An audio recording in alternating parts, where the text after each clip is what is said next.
Hello, my people. It's my hope that you have had a very nice week, and it's yet another moment. We are going to discuss one of the most important topics you guys have given me, and have been pushing me and requesting me to discuss this topic. And I hope each and every person who has been waiting for this topic will get what he or she has been looking for. So before we continue, guys, let me start by thanking you guys for the support. Thank you for the subscriptions. Thank you for sharing and liking our videos because they are reaching as many people as possible. Today we are going to talk about fibroids. What are fibroids? Another name for fibroids is what we call uterine myoma. Uterine myoma, or a uterine tumor, which simply means an inflammation in the uterus. So a fibroid or a myoma is a non-cancerous, abnormal growth or tumor in uterus and can develop during woman's childbearing years or age. Let me repeat this. A fibroid or a uterine myoma is a non-cancerous. That means it doesn't carry cancer cells. It's a non-cancerous, abnormal growth or tumor in the uterus and can develop during woman's childbearing age or years. A point to note, fibroids cause is not well understood. The cause of fibroids is not well understood, but we have what we call risk factors. For example, family history. If you have somebody who has fibroids in your family, it can risk you to getting fibroids. We have obesity. We have early onset of puberty, which can lead to fibroids. But for the risk factors, we will discuss them in depth as we continue with the topic. So these tumors become large.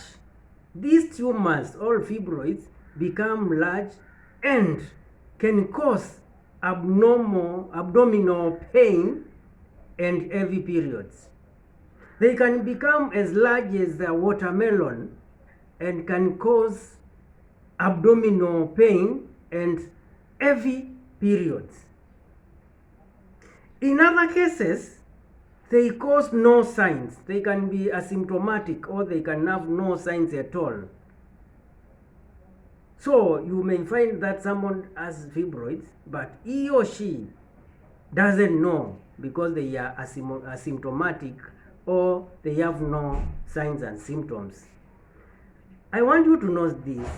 Fibroids only affect women because women have the uterus. Men don't have uterus. So you can't find a man who has fibroids. Another point to note, these growths or tumors are benign.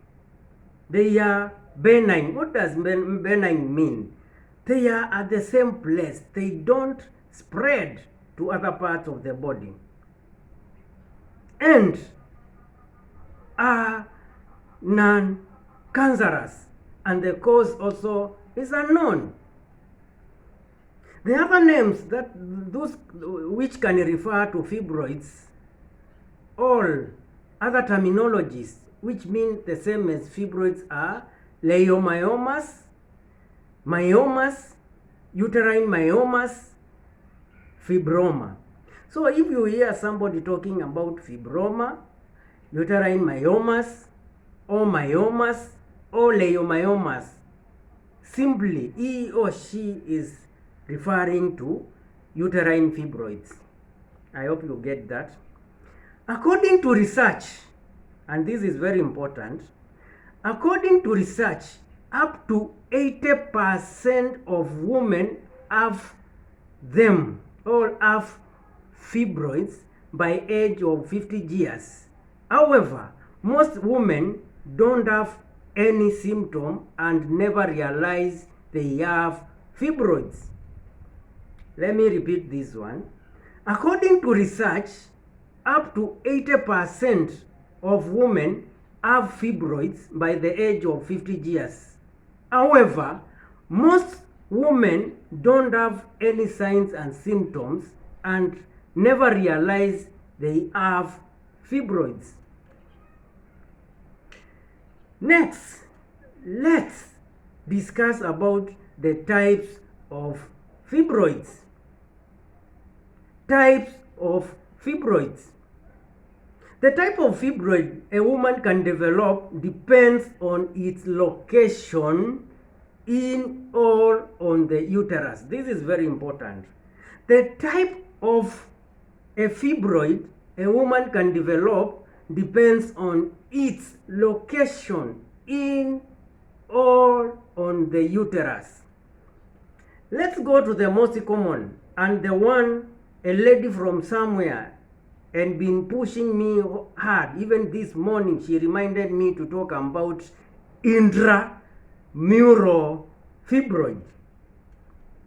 Intramural fibroid, which is the first type of fibroid we are going to discuss. What does intramural fibroid mean? This intramural fibroid is the most common type of fibroid. They appear within the muscular wall of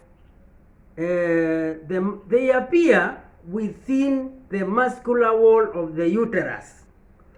This type can grow larger and can stretch your womb. I want you to get this one because we said that fibroids can be named, other types can be named depending on where it is situated or located in your uterus. So intramural fibroids, one, they are the most common. Number two, they appear within the muscular wall of the uterus and can grow and stretch your womb.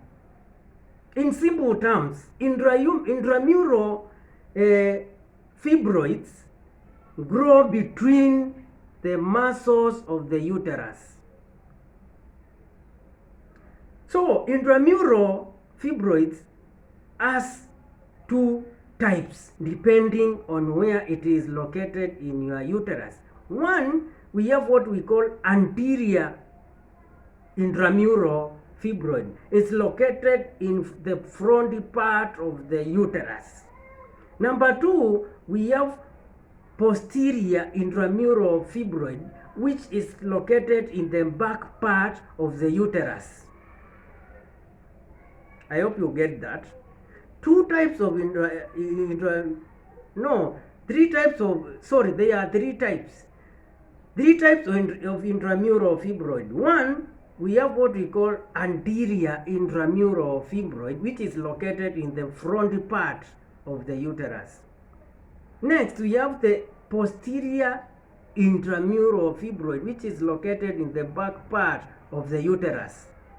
The third type of intramural fibroid is what we call fundal intrafibroid. Fundal intramural fibroid is the third type.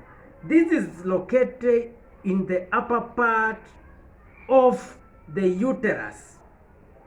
Fundal intramural fibroid is located in the upper part of the uterus. A point to note, intramural fibroid can range from as small as a pea. That means it can start with a small size as a pea to as large as a grapefruit. I hope you are getting what I'm trying to discuss here. And this marks the end of the first video on fibroids. Let's meet in the next video where we are going to talk about intramural fibroid causes and symptoms. Guys, continue liking our videos, continue subscribing, continue commenting, and make this channel a success. Let's meet in the next video in a few.